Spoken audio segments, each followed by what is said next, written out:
সরকারের মেয়াদ নিয়ে এখনো সিদ্ধান্ত হয়নি, ভয়েস অফ আমেরিকাকে বললেন প্রধান উপদেষ্টা। রাজনৈতিক দলের সংলাপ শনিবার থেকে।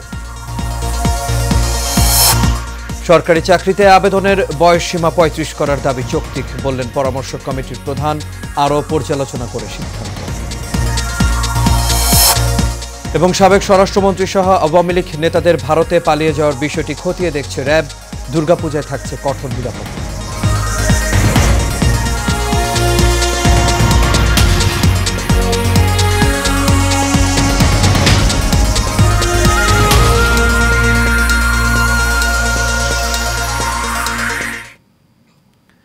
সবাইকে স্বাগত এশিয়ান প্রাইম নিউজে। দর্শক, পুরো সংবাদ জুড়ে আপনাদের সঙ্গে আছি আমি আনোয়ার রাজা। এতক্ষণ শুনছিলেন বিআরবি কেবল ইন্ডাস্ট্রিজ লিমিটেড সংবাদ শিরোনাম।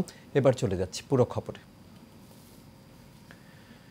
অন্তর্বর্তী সরকারের মেয়াদ নিয়ে এখনও কোনো সিদ্ধান্ত নেওয়া হয়নি বলে জানিয়েছেন প্রধান উপদেষ্টা ডক্টর মোহাম্মদ ইউনুস। জাতিসংঘের সাধারণ পরিষদে দেয়া ভাষণ শেষে যুক্তরাষ্ট্রের নিউ ইয়র্কে ভয়েস অফ আমেরিকা বাংলা সার্ভিসকে দেয়া সাক্ষাৎকারে এই কথা বলেন তিনি। এ সময় প্রধান উপদেষ্টা বলেন, বাংলাদেশ তরুণদের হাত ধরেই নতুন নেতৃত্ব আসা উচিত, তারাই এদেশের ভবিষ্যৎ রচনা করবে। বিস্তারিত নূর মোহাম্মদ ভুঁইয়ার রিপোর্টে। আপনাকে ভয়েস অফ আমেরিকার পক্ষ থেকে স্বাগত। জাতিসংঘে ৭৯তম সাধারণ অধিবেশনে যোগ দিতে নিউ ইয়র্কে থাকার সময় ভয়েস অফ আমেরিকা বাংলা সার্ভিসকে সাক্ষাৎ দেন অন্তর্বর্তী সরকারের প্রধান উপদেষ্টা ডক্টর মোহাম্মদ ইউনুস। এক ধরনের বিচার করবেন, আরেক ধরনের বিচার করবেন, সেটার বিরুদ্ধেই তো কোনো। বাংলাদেশের আগামী জাতীয় নির্বাচন অন্তর্বর্তী সরকারের মেয়াদ নিয়ে প্রশ্নের জবাব দেন প্রধান উপদেষ্টা। মত দেন তরুণদের নেতৃত্বে আসার উপর। সরকার কখন মেয়াদ ঠিক করবে সেটা সরকারকে বলতে হবে। সরকার না বলা পর্যন্ত তো সেটা সরকারের মেয়াদ হচ্ছে না। মানে সরকার বলতে তো আমাদেরই বলতে হবে, আমাদেরকে বলতে হবে। আমাদের মুখ থেকে যখন শুনবেন তখন সেটাই হবে তারিখ। তাহলে উপদেষ্টা পরিষদ এখনো এই ব্যাপারে কোনো সিদ্ধান্ত নেই। আমরা আলোচনা করেছি কিন্তু সিদ্ধান্ত নেয়নি। তরুণদের হাতে ছেড়ে দেওয়া, আমি বরাবরই বলে এসছি এখানে দায়িত্ব পালন করার আগে থেকেই বলছি যে তরুণদের হাতে, কারণ তারাই তাদের ভবিষ্যৎ নিজেরা রচনা করবে। আমরা তাদের হয়ে রচনা যেটা করব সেটা ঠিক হবে না। তো কাজেই আমি আবারও মনে করি যে সারা বাংলাদেশের বিষয় নয়, সারা দুনিয়াতে তরুণদের হাতে দায়িত্ব দিয়ে দেওয়া ভালো। প্রতিবেশী ভারতের সাথে সম্পর্কের উন্নয়নের প্রশ্নে তিনি বলেন, দুই দেশের স্বার্থেই সুসম্পর্ক বজায় রাখা জরুরি। আমরা দুই প্রতিবেশী, এই প্রতিবেশীর মধ্যে সম্পর্ক ভালো না হলে কোনো জাতির পক্ষে এটা মঙ্গলজনক হয় না। তাদের জন্য মঙ্গলজনক হবে না, আমাদের জন্য মঙ্গলজনক হয় না। আমাদের দুই দেশেরই স্বার্থ হলো যে অত্যন্ত ঘনিষ্ঠ সম্পর্ক, মধুর সম্পর্ক গড়ে তোলা। রাষ্ট্রের গুরুত্বপূর্ণ সংস্কারগুলো সম্পূর্ণ করে একটি নিরপেক্ষ, সুষ্ঠু ও অবাধ নির্বাচন আয়োজন করাই সরকারের মূল লক্ষ্য বলেও জানান ডক্টর মোহাম্মদ ইউনুস। আপনার সামনের মূল লক্ষ্যটা কি? মূল লক্ষ্য হলো সংস্কার করা, একটা নির্বাচন দেওয়া, নির্বাচিত প্রতিনিধিদের হাতে ক্ষমতা হস্তান্তর করা। নূর মোহাম্মদ ভুঁইয়া, এশিয়ান টেলিভিশন, ঢাকা। সরকারি চাকরিতে আবেদনের বয়সসীমা নির্ধারণে গঠিত কমিটির প্রধান সাবেক তত্ত্বাবধায়ক সরকারের উপদেষ্টা আব্দুল মুঈদ চৌধুরী বলেছেন, বিক্ষোভকারীদের দাবি যৌক্তিক, তবে বয়সসীমা কত হবে সেটি আরও পর্যালোচনা করে পরবর্তীতে জানানো হবে। এ সময় আন্দোলনের সমন্বয়কারী রাসেল আল মাহমুদ বলেন, সদস্য সমাধানের আশ্বাস দিয়েছেন কমিটির আহ্বায়ক। বিস্তারিত নূর মোহাম্মদ ভুঁইয়ার আরও একটি রিপোর্ট। সরকারি চাকরিতে প্রবেশের বয়সসীমা নির্ধারণে জনপ্রশাসন সংস্কার কমিশনের প্রধান আব্দুল মুঈদ চৌধুরীকে আহ্বায়ক করে কমিটি গঠন করেছে অন্তর্বর্তী সরকার। এই কমিটি আগামী ৭ দিনের মধ্যেই সরকারের চাকরি বয়সসীমা নিয়ে পরামর্শ দেবে। এরই মধ্যে দ্বিতীয় কর্মদিবসে সচিবালয় জনপ্রশাসন মন্ত্রণালয়ে আহ্বায়ক কমিটির সাথে বৈঠক করে চাকরিতে বয়সসীমা ৩৫ প্রত্যাশী ৮ সমন্বয়ক আমাদের সাথে আলোচনা করার জন্য। বৈঠক শেষে সমন্বয়করা বলেন, সরকারি চাকরিতে প্রবেশের বয়সসীমা ৩৫-এর দাবিতে বাস্তবসম্মত সমাধানের আশ্বাস দিয়েছে কমিটির আহ্বায়ক। আমাদের যে দাবি যৌক্তিক, এই যৌক্তিকতার পক্ষে প্রত্যেকজন স্যার আমাদের কথা শুনেছেন এবং আমাদের দাবি যৌক্তিক। এই যৌক্তিকতার নিরিখে আমাদের আলোচনাগুলো স্যাররা অ্যাপ্রিসিয়েট করেছেন এবং স্যাররা আমাদের কথাগুলোকে বিশ্লেষণ করে আগামী ৭ কার্য দিবসের মধ্যে একটি চমৎকার বৈষম্যহীন বাংলাদেশ গড়ে তোলার জন্য একটি প্রতিবেদন প্রকাশ করবেন। যেহেতু আমরা ৭ দিন আমাদের সময় দিয়েছে, ৭ দিনের ভেতরে বা পরবর্তী সময়েও আমরা 12 জন বাদ দিয়ে যে কেউ তো এই আন্দোলনে ডাক দিতে পারে। যদি অন্য কোনো গ্রুপ বা গোষ্ঠী এই আন্দোলনে ডাক দেয় এবং তারা যদি দেশে কোনো অনাকাঙ্ক্ষিত পরিবেশ তৈরি করে, সেই দায়ভার আমরা 12 জন নিব না। এ সময় কমিটির প্রধান সাবেক তত্ত্বাবধায়ক সরকারের উপদেষ্টা আব্দুল মুঈদ চৌধুরী বলেন, সরকারি চাকরিতে প্রবেশের বয়সসীমা ৩৫-এর দাবি যৌক্তিক। এখন আমরা সার্বিক পরিস্থিতির আলোকে সরকারের বর্তমান নীতিমালা, সরকারের ভবিষ্যৎ কর্মপন্থা সব কিছু চিন্তা করে আমরা এই ব্যাপারে একটা সিদ্ধান্ত নেব। কিন্তু এই মুহূর্তে আজকে আমার পক্ষে বলা সম্ভব না। তবে তাদের যে বক্তব্যটা, যে বয়স বৃদ্ধি করার যৌক্তিকতা আছে, এই বিষয়ে কোনো সন্দেহ নেই। তবে বয়সসীমা কত হবে সেটি আরো পর্যালোচনা করে পরবর্তীতে জানানো হবে বলে জানান আব্দুল মুহিত চৌধুরী। এখন কতটুকু করা যে যা যৌক্তিক সেটা আমরা আবার সার্বিক পরিস্থিতির আলোকে চিন্তা করব, করে ফাইনালি আমরা চূড়ান্ত করলে তখন আবার আমরা বলতে পারবো যে এটা আমরা করেছি। নূর মোহাম্মদ ভূঁইয়া, এশিয়ান টেলিভিশন, ঢাকা। সাবেক স্বরাষ্ট্রমন্ত্রী সহ আওয়ামী লীগ নেতাদের ভারতে পালিয়ে যাওয়ার বিষয়টি খতিয়ে দেখছে র্যাব বলে জানালেন র্যাবের মিডিয়া পরিচালক লেফটেন্যান্ট কর্নেল মুমিন ফেরদৌস। তিনি বলেন, সাবেক স্বরাষ্ট্রমন্ত্রী বৈধভাবে গেছে নাকি অবৈধভাবে গেছে সে সম্পর্কে কোনো তথ্য নেই। রাজধানীর কারওয়ান বাজারে র্যাবের মিডিয়া সেন্টারে আয়োজিত সংবাদ সম্মেলনে সমসাময়িক বিভিন্ন ইস্যুতে ব্রিফিংয়ের সময় তিনি এসব কথা বলেন। সাইফুল ইসলাম নয়নের রিপোর্ট, আর ক্যামেরায় ছিলেন আবির হোসেন। সমসাময়িক বিষয় নিয়ে রাজধানীর কারওয়ান বাজার র্যাব মিডিয়া সেন্টারে সংবাদ সম্মেলন করেন র্যাবের আইন ও গণমাধ্যম শাখার পরিচালক লেফটেন্যান্ট কর্নেল মুমিন ফেরদৌস। এ সময় এক প্রশ্নের জবাবে তিনি বলেন, সাবেক স্বরাষ্ট্রমন্ত্রী সহ আওয়ামী লীগের অনেক নেতা অবস্থান সম্পর্কে গণমাধ্যমে জেনেছে র্যাব। বিষয়টি খতিয়ে দেখা হচ্ছে। আপনার মতো আমি এটা একটা টিভি চ্যানেলে দেখতে পেয়েছি। আমি আসলে এই বিষয়ে বিস্তারিত জানি না। আপনি যেভাবে জানতে পেরেছেন আমিও ঠিক সেভাবেই জেনেছি। আমরা আমাদের যে সকল টিম আছে তারা অবশ্যই কাজ করছে এবং কাজ করে যাচ্ছে, এবং আমরা আমাদের সামর্থ্যে সবটুকু দিয়ে আমরা কাজ করে যাব।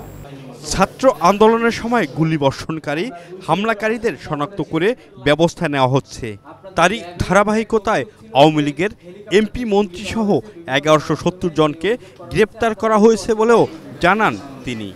সর্বদা প্রস্তুত আছি, আমরা সবসময় কাজ করে যাচ্ছি এবং ভবিষ্যতেও কাজ করে যাব। দেখবেন গতকালকের খবর বা প্রতিদিনই কিন্তু আমাদের কিছু না কিছু অ্যাচিভমেন্ট আছে। আমরা প্রায় বড় পর্যায়ের 39 জন নেতাকে কিন্তু আমরা এখন পর্যন্ত গ্রেফতার করতে পেরেছি। আসন্ন দুর্গাপূজায় কঠোর নিরাপত্তা ব্যবস্থা নেওয়া হয়েছে উল্লেখ করে তিনি বলেন, যে কোনো ধরনের অপ্রীতিকর ঘটনা ও গুজব প্রতিরোধে কাজ করছে র্যাব। আলোচনা করে আমরা কিন্তু প্রত্যেকটি পূজা মণ্ডপের নিরাপত্তা নিশ্চিত করার জন্য ব্যবস্থা করে যাচ্ছি। আমাদের গোয়েন্দা নজরদারি আছে। আমাদের যে কোনো জায়গায় যদি কোনো ধরনের নাশকতার বা কেউ কোনো ধরনের বিশৃঙ্খলা তৈরি করতে চায়, আমরা সার্বক্ষণিকভাবে নিরাপত্তা দেওয়ার জন্য সেখানে প্রস্তুত থাকব।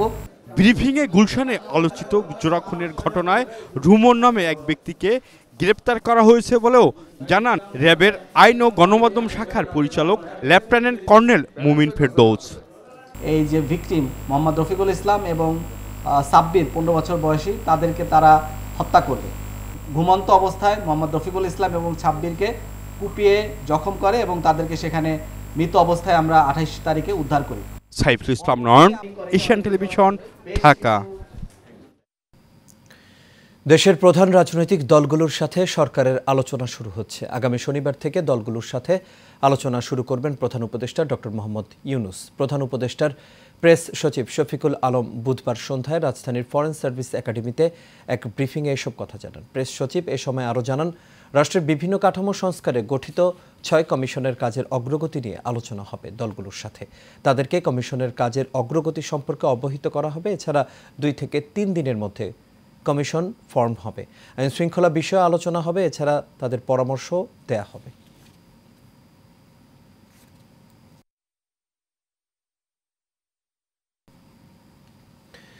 এবার দেশের ডেঙ্গু পরিস্থিতির খবর। সারা দেশে গত 24 ঘন্টায় ডেঙ্গু জ্বরে আক্রান্ত হয়ে 8 জনের মৃত্যু হয়েছে। এ সময় 1017 জন নতুন ডেঙ্গু রোগী হাসপাতালে ভর্তি হয়েছেন। আর এই নিয়ে চলতি বছর মশাবাহিত এই রোগে মৃতের সংখ্যা বেড়ে দাঁড়িয়েছে 174 জন।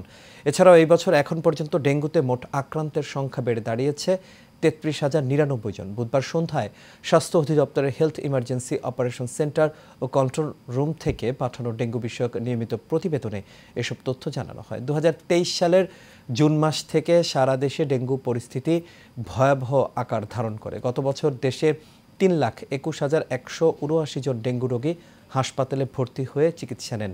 এর মধ্যে ঢাকায় 1,10,008 জন এবং ঢাকার বাইরে চিকিৎসা নেন 2,11,171 জন।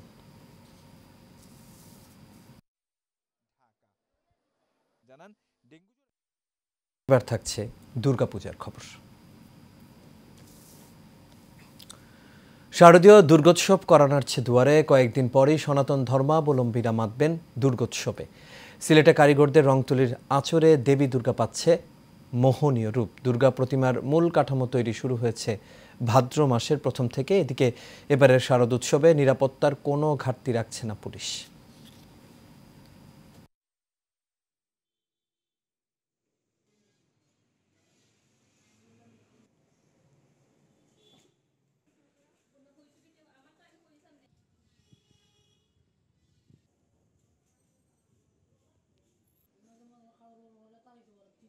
দেশবাসীর কাছে আমাদের আবেদন যে আমরা যাতে সুষ্ঠু এবং সুন্দরভাবে দুর্গাপূজা সম্পন্ন করতে পারি। যেহেতু আমাদের কাজ শেষ পর্যায়ে, আগে থেকে এখনের খরচ অনেক বাড়ছে। বর্তমানে এক ঠেলা মাটি আনতে প্রায় 700-800 টাকা খরচ পড়ে যায়। এরপরে বাঁশের দাম প্রায় 600-700 টাকা। এরপরে কারিগর খরচ আছে 30-35 টাকা বেতন।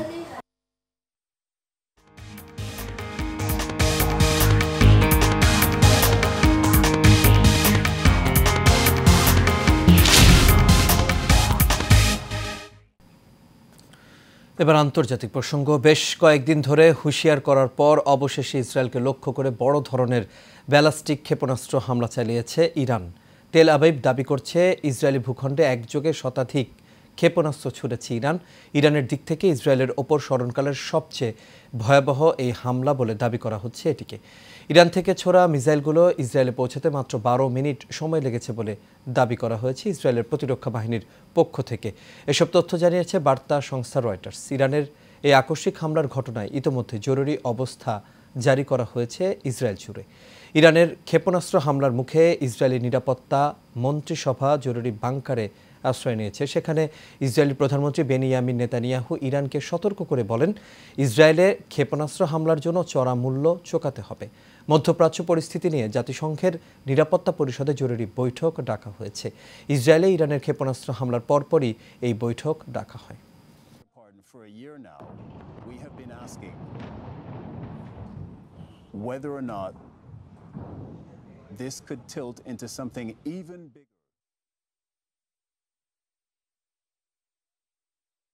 এই পর্যায়ে থাকছে এক্সিম ব্যাংক বাণিজ্য সংবাদ।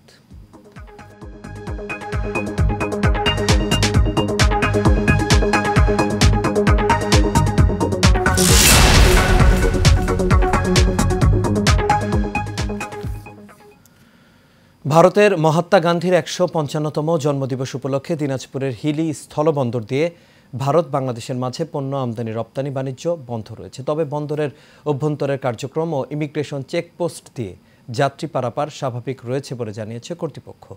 হিলি কাস্টমস জানায়, ভারতের মহাত্মা গান্ধীর 155তম জন্মদিবস উপলক্ষে ভারতের সরকারি ছুটি থাকায় আজ হিলি স্থলবন্দর দিয়ে দুদেশের মাঝে পণ্য আমদানি রপ্তানি বাণিজ্য বন্ধ রয়েছে। আগামীকাল সকাল থেকে পুনরায় বন্দর দিয়ে আমদানি রপ্তানি বাণিজ্য আবারও চালু হবে। তবে বন্দরের অভ্যন্তরে পণ্য লোড আনলোড সহ সকল কার্যক্রম স্বাভাবিক রয়েছে।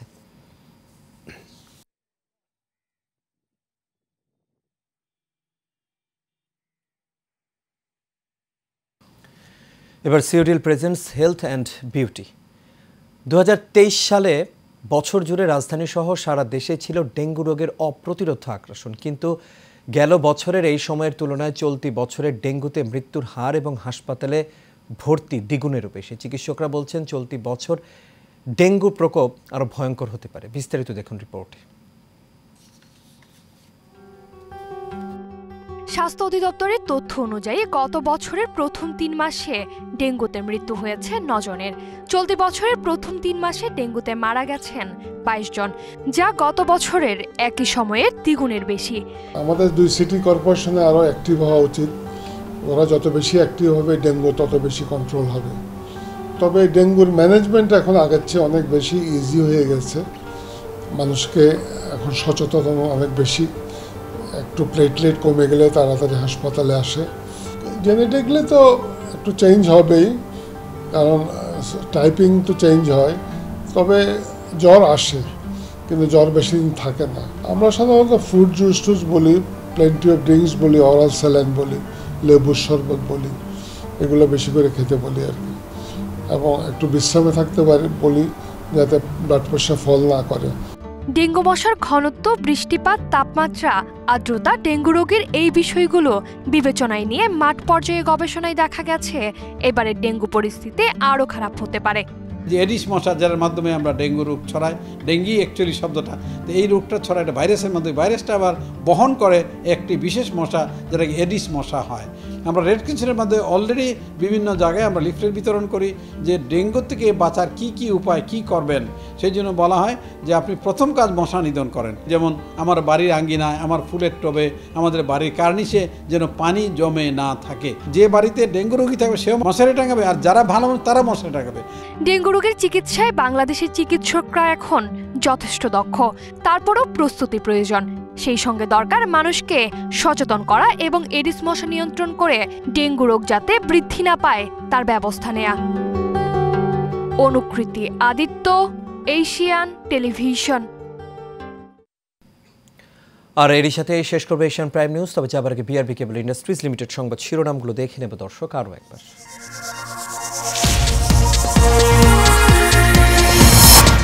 সরকারের মেয়াদ নিয়ে এখনও সিদ্ধান্ত হয়নি, ভয়েস অফ আমেরিকাকে বললেন প্রধান উপদেষ্টা।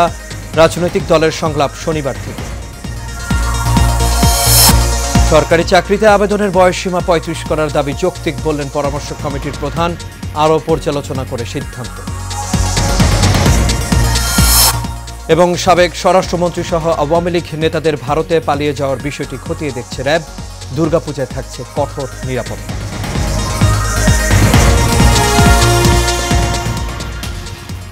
দর্শক, এই ছিল আমাদের এখনকার আয়োজনে। আমাদের পরবর্তী সংবাদ দেখার আমন্ত্রণ রইল। এতক্ষণ থাকার জন্য সবাইকে ধন্যবাদ। শুভ রাত্রি।